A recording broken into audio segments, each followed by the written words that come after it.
Le pays a trouvé un moyen pour faire parler de lui et se hisser au 15e rang mondial.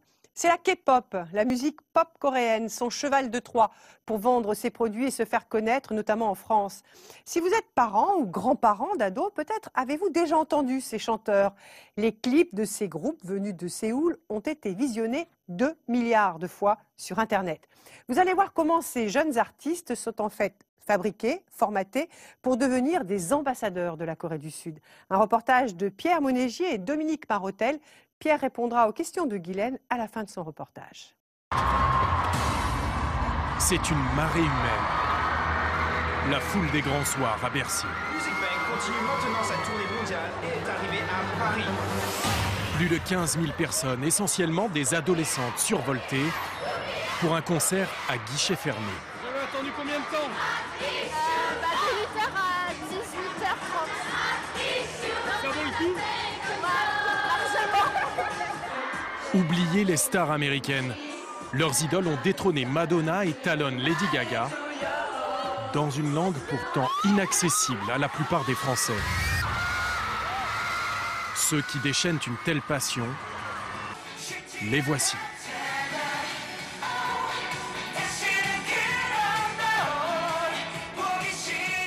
La K-pop, la pop coréenne, déferle sur la France. Ces groupes de garçons ou de filles venus de Séoul, au look hyper soigné, aux chorégraphies millimétrées, battent tous les records et affolent l'industrie du disque. Des milliers d'albums vendus, des millions d'euros engrangés. Comment les Coréens ont-ils su trouver les mots pour parler aux jeunes Français comme Anouchka ?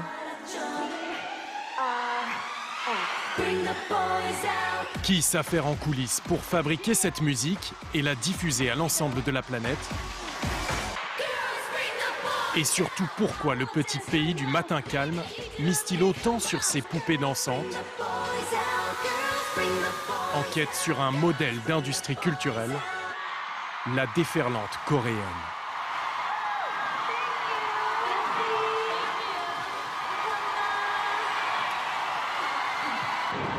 Au lendemain du concert, nous embarquons dans le bus de T-ara, l'un des groupes les plus populaires de Corée. Hein, quoi? Regarde, c'est la tour Eiffel là-bas. Wow. Oh, c'est super beau. 6 filles, de 17 à 25 ans, un peu dépassées par leur propre succès. Avant, je ne savais pas du tout quel était l'impact de la K-pop à l'étranger. Mais là, c'est énorme. Il y a même des gens qui nous reconnaissent dans la rue. Revers de la médaille, la promotion permanente. Leur manager leur avait promis une journée de détente. Allez, on sourit. 1, 2, 3. C'est une séance photo qui les attend. Et on nous avait promis une rencontre privilégiée. C'est une mini-conférence de presse. C'est la première fois que T-ara vous dit bonjour depuis Paris. Nous allons revenir très vite. Communication parfaitement maîtrisée, verrouillée même. C'est peut-être l'un des ingrédients de leur succès, aussi essentiel que leur voix, qu'on croirait directement sortie d'un studio.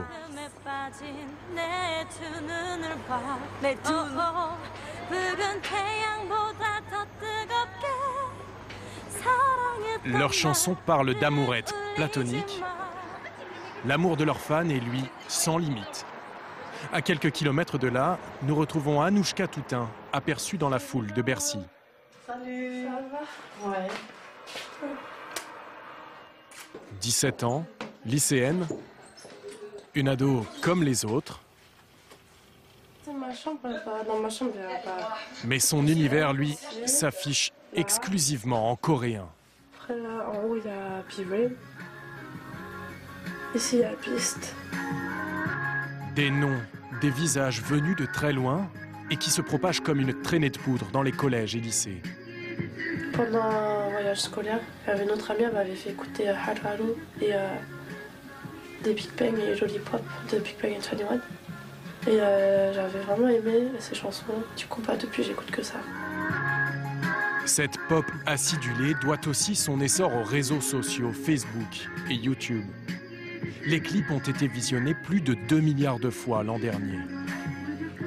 Tu fais quoi, pardon? J'écris les paroles d'un rap en coréen. 돌아보지 말고 더 나가라. Et voilà une élève moyenne qui passe des heures à étudier seule l'une des langues les plus difficiles au monde. Ah, le mec, il lui dit « je t'aime ». Anouchka n'est pas seulement une fan. Elle a fait de sa chambre un mini studio d'enregistrement et passe des heures à s'entraîner, à répéter. Après, je connais pas en fait. C'est quoi ton rêve? Concrètement, mon rêve, c'est devenir une artiste là-bas, si c'est possible, quoi. Sinon, je sais pas. Elle ne le sait pas encore, mais son rêve va l'emmener à l'autre bout du monde. Anouchka a été sélectionnée parmi tous les fans français pour une plongée au cœur de la K-pop. Séoul, l'une des villes les plus insaisissables d'Asie. Le cœur de cette industrie musicale en plein bouillonnement. À 9000 km et des années-lumière de sa chambre de banlieue parisienne.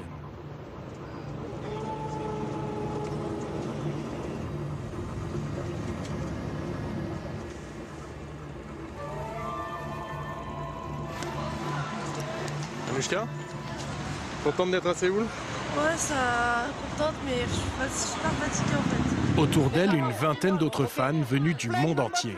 Groupe numéro 3, Chine, Angleterre, New York, Chili, France, Japon et Pologne. Tous ont été sélectionnés sur Internet par le ministère de la Culture coréen, qui les invite ici une semaine, tout frais payés.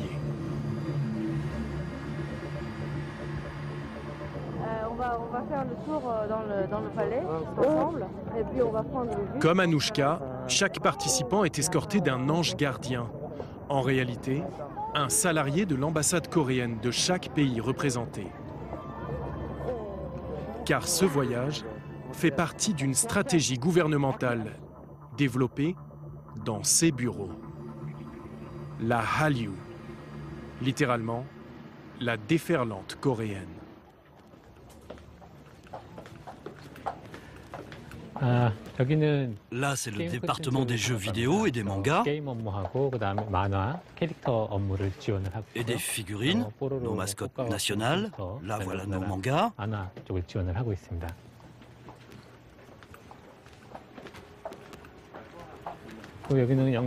Là, c'est le département des films et des séries télé. Et les voici, en DVD. Il y a beaucoup de stars de K-pop qui jouent dedans, comme nos égéries, les Girls' Generation. Ces fonctionnaires ne sont pas de grands enfants. Leur mission est une priorité très sérieuse pour Séoul, qui leur octroie 10 millions d'euros par an. Objectif, utiliser la K-pop comme fer de lance culturel et économique. La K-pop est l'élément central de notre stratégie de vague culturelle. Cela se vérifie dans le tourisme. Sur 10 millions d'étrangers venus en Corée l'an dernier, 1 million avaient entendu parler de la Corée par ce biais-là.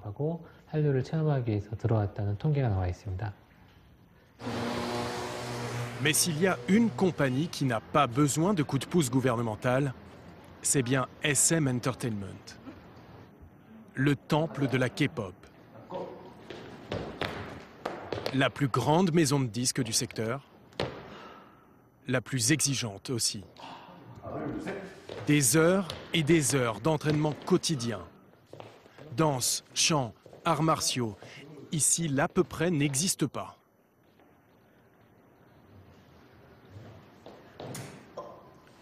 Tao est l'un des membres du tout nouveau groupe EXO. Et les producteurs ont décidé que son profil serait celui d'un combattant. Je suis vraiment épuisé.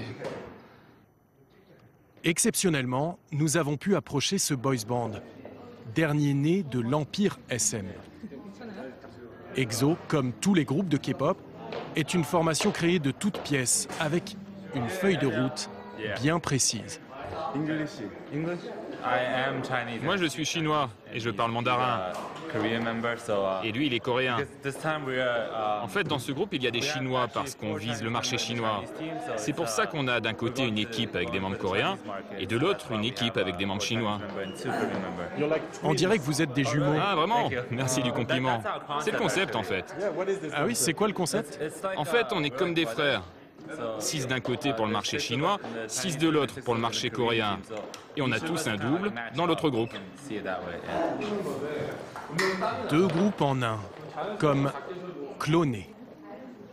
Même style, même chanson, même chorégraphie.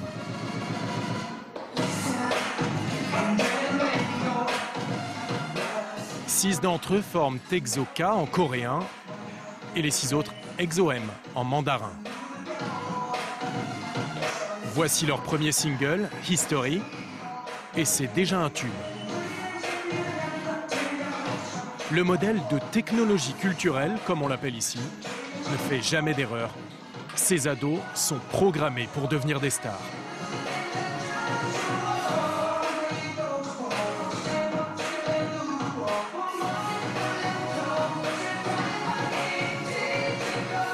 Ce sont les artistes dont rêve tout industriel de la musique. Ils sont jeunes, talentueux et presque interchangeables lorsqu'EXO-M cède la place à Exoka. Nous ne pourrons pas rencontrer leurs compositeurs, des salariés de ce label qui opèrent en amont un savant dosage de hip-hop et musique électronique. Et pour aborder les chanteurs, il nous faut d'abord transmettre une liste de questions à leur manager, ici en blanc, qui leur remet aussitôt cette feuille à apprendre par cœur. Il s'agit des réponses rédigées par la production. Nous ne choisirons pas non plus le lieu de l'interview. La compagnie contrôle son produit à tous les niveaux, avec des boutiques comme celle-ci. Un disquaire sous pavillon de l'ASM. On y trouve exclusivement les albums et produits dérivés de cette maison de disques. C'est là que l'entretien va nous être accordé, devant un public conquis d'avance.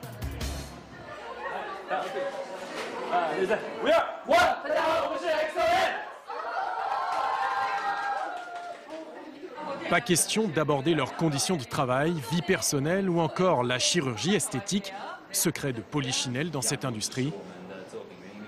Nous n'aurons droit qu'à des réponses toutes faites sur leur prochain concert.